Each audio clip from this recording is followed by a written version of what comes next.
Now I have your villa, your child, your money, and all it took was me telling the police that you said something about my crossword puzzle. If you think this girl is insane and I'm not buying it, I invite you to move to Spain and try it yourself. I assure you, you won't be buying anything for a long, long time.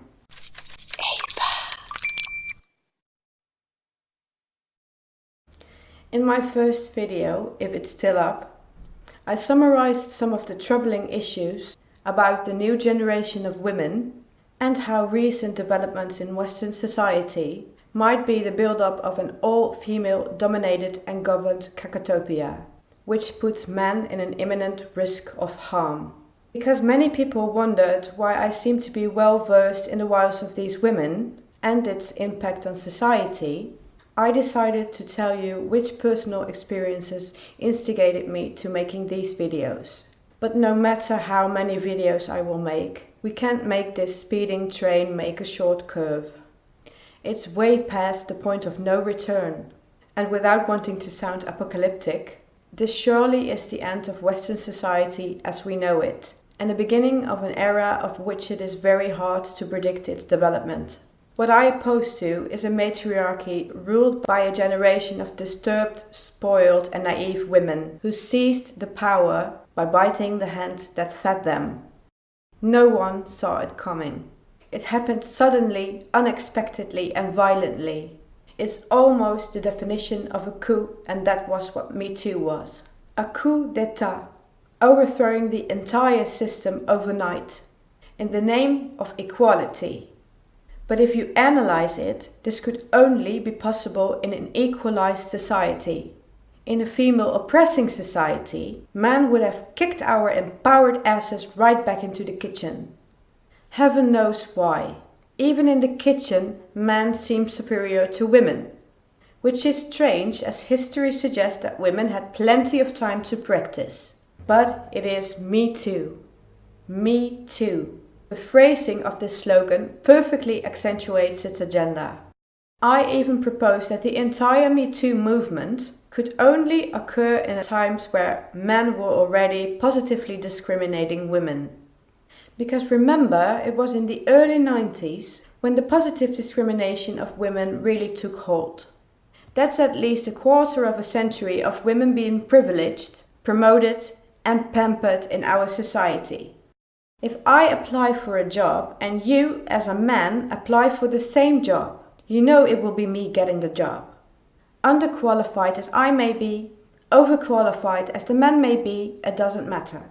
The job is mine and most men know why. I'm a woman. You may call this a pussy pass, which is slang for using one's female gender as a handicap to get benefits. To answer the question raised as to how I know the things that I know, I'll cover some topics which gravely affected many people I care about and which I have witnessed personally. I will address these in the first person singular, as these are all true events which occurred in Spain and the Netherlands, though can be viewed as perfect models for any Western society and as a warning how this madness of female-tailored and supporting laws tomorrow can be policy in your own country. My first experience. The women supporting and men destroying draconian domestic violence laws in Spain. Imagine you have a home in Spain. You worked your fingers to the bone for 30 years and now you're the proud owner of a Spanish villa with a nice infinity pool and a lustrous garden. And I come home from this job I got because I'm a woman and I think, I really like your villa. Would be fun to own it. All I have to do is go to the police, report you, and your villa is mine. This sounds insane, but this has been policy in Spain since 2006, when the old left President Zapatero introduced this so-called Ley de Géneros, the law against domestic violence. Only women can report men. Men cannot report women. So what I do is this. I go out, find me a guy with a nice house, let him ask me to move in, and then I report him for domestic violence. Now most of you will go, yeah, this is old news. But what you probably don't know is that I can go to the police and say that you just called me a bitch. That's domestic violence.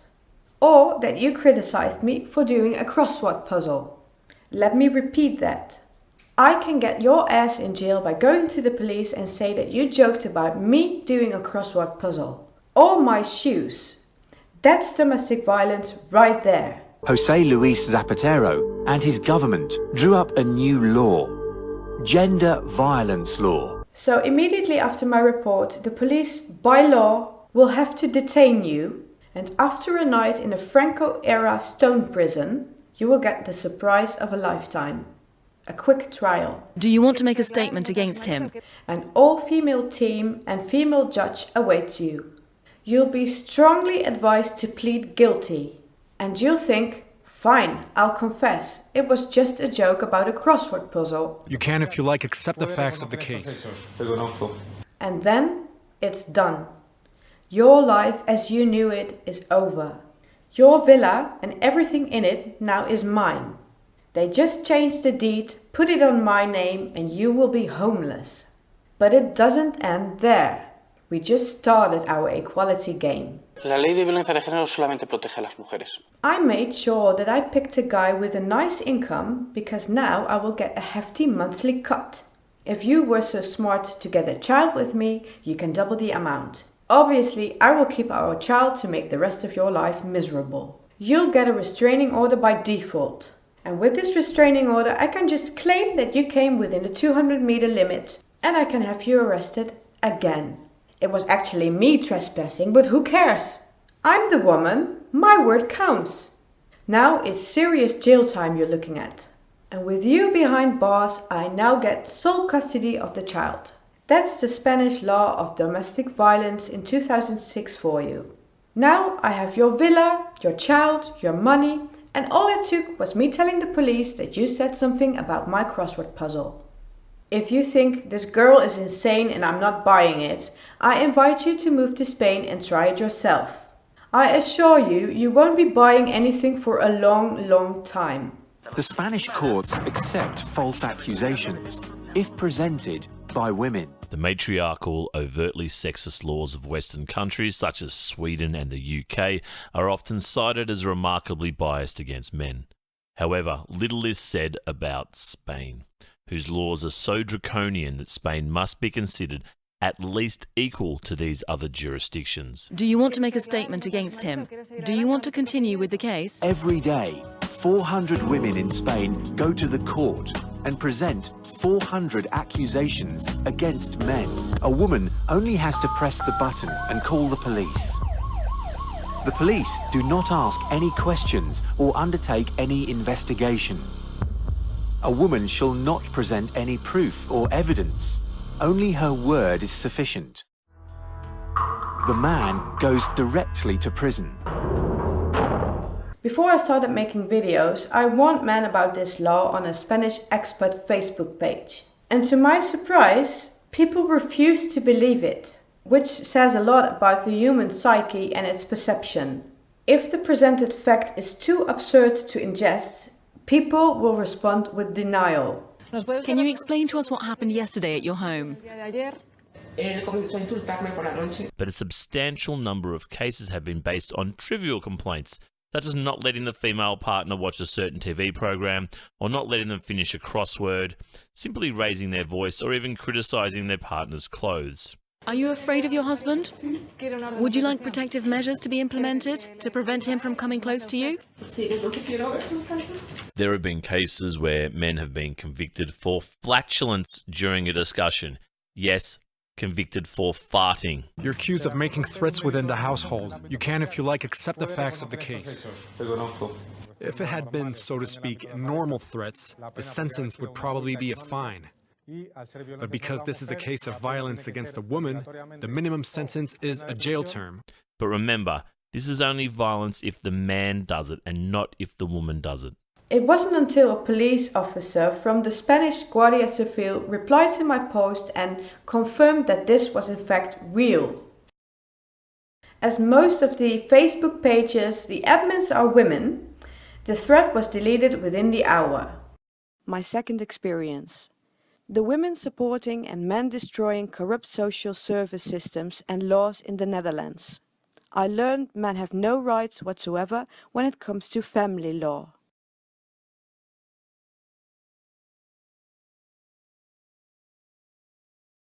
I come from the Netherlands, once known for its tolerance, freedom, Amsterdam, soft drugs and the red light district.